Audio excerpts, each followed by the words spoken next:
buhay ng mga kababayan natin gusto makautang sa halagang mababa lamang ng interes. Kung ikukumpara kasi sa bangko, mas maliit dapat ang monthly amortization o buwanang sino ng SSS sa kanilang pautang. Pero kung pagbabasihan ang pinakahuling report ng Commission on Audit o COA, sobra pala sa itinakda ng Central Bank Regulations ang sinisingil ng SSS sa mga miyembro nitong kumukuha ng salary loan.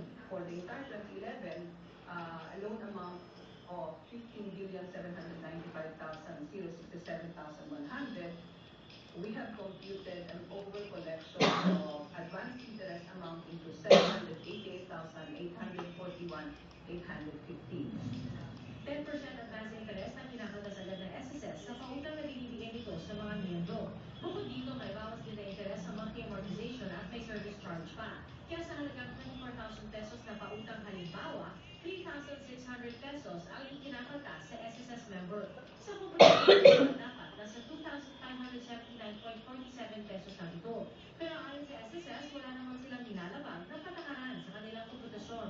There's really no overcharging because what we implemented for all these years, since year 2000,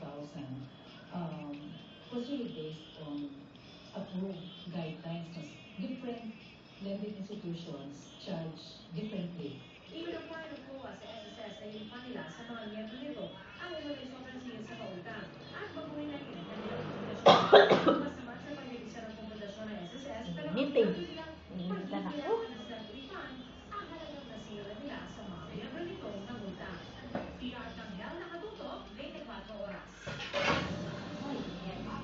Fun time dito na Katrina Halili nagkwento tungkol sa bago nilang role bilang mommy. Pero, goodbye showbiz na nga ba? Non-stop ang magtutok dito lang sa 24 oras.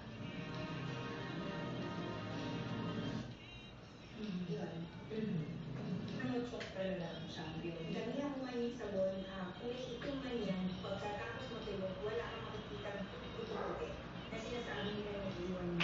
Sabi na, tama yan. Sabihin ko na nila.